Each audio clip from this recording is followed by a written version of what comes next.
What's the maximum damage you can cause with $10? Buy some French fries from a fast food restaurant. Find an open-air train or subway station. Start feeding the pigeons, throwing them pieces of fries. Gather hundreds of pigeons around you, eager for food. When the train arrives, wait until the doors are about to close and throw all the remaining fries into the car. The pigeons will fly after them, and the people inside won't have enough time to run out. Ideally, do this either on a route with very long or no stops, or on a route that goes underground. Repeat the process about 15 times. French fries are very cheap. God, are you the Joker? You forgot to dip the fries in laxatives step. Yeah, but then the costs go up. What's better, do it 15 times without laxatives or 6 times with them? Such a difficult choice. If you mean maximum damage to yourself, you can buy a ticket to the movie Cats. Buy glitter for $9.50 and a stamp. Then send the glitter to a lab with sterile conditions. You're the embodiment of evil, and this plan could lead to World War III. Better yet, buy 10 stamps, some flour, and send it all to various government agencies. They'll have to shut down until they're sure it's not anthrax but flour. This is a real thing. My buddy used to work at the Australian tax office, and one time they had exactly what you said. A letter came with some unknown substance. The building was closed for inspection, and in the end, it turned out to be flour. Buy $10 worth of stink bombs and scatter them around a clothing store. Spend $5 on super glue and glue the other $5 to the floor at the entrance to a cheap grocery store. I knew a guy who welded a quarter to the head of a nail and then nailed it to a wooden pier. Every day there were at least 2-3 people who unsuccessfully tried to pick it up. Buy a box of ladybugs and scatter it in someone's house. With the remaining money, take mint seeds and plant them on the victim's lawn. You'll never get rid of the ladybugs completely. Better yet, fireflies, they're much worse. They make noise, and they have one curious habit. These jerks always hang out in the dark and never come out into the light. This trick works best in dorms where the hallway lights can't be turned off at night. Scatter the fireflies while everyone is asleep,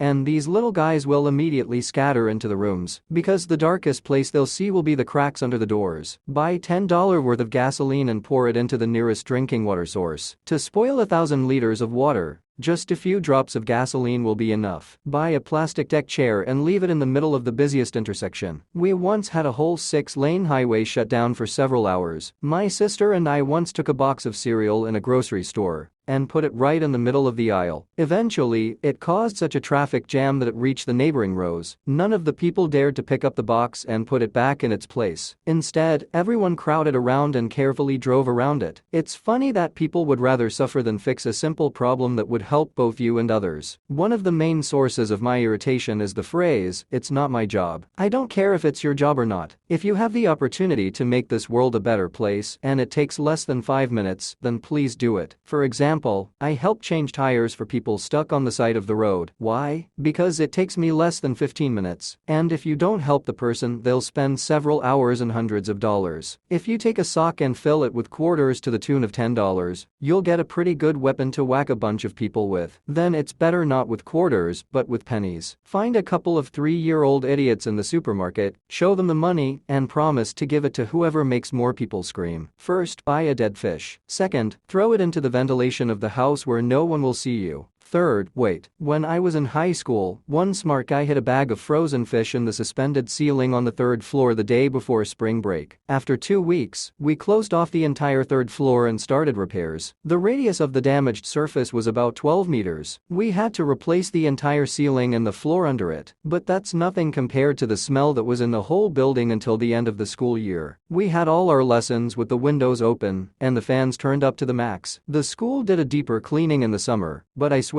that fish smell was still on the 3rd floor for another 2 years. Exchange $10 for 1,000 pennies. Go up to the Empire State Building, make it rain. Better to do the same thing, only with ball bearings. Google says their terminal velocity is 117 meters per second. A ticket to the Empire State Building costs more than $10. You can pour caramel on someone's car windshield. We really did that to a bully in high school. Only we had honey instead of caramel. The guy was such a jerk, always making fun of us, flattening our tires, smearing shaving cream on the door handles, and all that. We asked him to stop, but it was useless. In the end, we took about 3 kilos of honey and smeared it all over his car windows, and for good measure, we polished it off with a kilo of glitter. It's been about 10-12 years since then, but I'm sure he still hasn't washed it all off. Exchange 10 1010 lunch with them at a busy fast food restaurant. This works everywhere except accept the USA. Here they just won't accept them, despite the fact that they are legal tender. Strange thing, I've also heard a lot of stories that in the US you can be refused at any moment. I guess it was invented for such cases when a person is trying to pay 1 cent at a time. Yes, but if you ate lunch at a restaurant and can't offer them anything but pennies, then they'll have to accept them. Because otherwise they'll just lose money. If you look hard enough, you can get an old Nokia for pennies on eBay. And as we know, this is the best weapon ever created by mankind. I once watched a very funny scene. A guy is standing in the middle of the street and yelling at his girlfriend on an old Nokia 6010. "If I ever see you together again, I'll kill you both," and throws the poor phone into the wall on the other side of the street. Then he calmly goes for the phone, picks it up and continues to yell at her because the phone doesn't care at all. It didn't even drop the call. They knew how to make them before. Buy sealant and fill someone's exhaust with it. Or add sugar to the gas tank. Buy your buddy contraceptives and make a few holes in them. Take responsibility for the birth of another human being. Buy a dead frozen rat at a pet store or where they sell lab supplies. A glass jar and a small bottle of hydrogen peroxide. Spend the remaining $4 on booze to survive what comes next. Put the rat in a jar, pour in 5 to 10 centimeters of peroxide and about the same amount of water. The resulting mixture should take up less than half of the jar. It is very important to leave a supply of empty space. Screw the jar as tightly as you can. Congratulations, you have the smelliest bomb of all possible. It's hard to predict exactly when it will burst, as it all depends on the room temperature. But it will definitely take a few days, maybe even a week. Communication with a porcelain friend is guaranteed to everyone who is within a radius of about 8 meters at the time of the explosion. If you hide it in someone's closet under the bed or behind the couch, then the person will eventually have to sell their house because the smell will never go away. Take a bottle of brake fluid and go to a showroom of exclusive cars. Spray it on the hoods. Congratulations, the surface is ruined forever. Sounds like a great way to go to jail. Most salons have a lot of cameras installed, so this way you will only harm yourself. Sounds like a great way to go to jail. Doesn't that apply to almost all the comments in this thread? Why do people still think that having cameras leads to automatic capture of criminals? We collect water from the tap for $10. There will be at least several dozen liters, right? We go to the nearest hospital, pour half on the power source, the second on the backup source. Not counting the cost of maintaining the sewer pipe,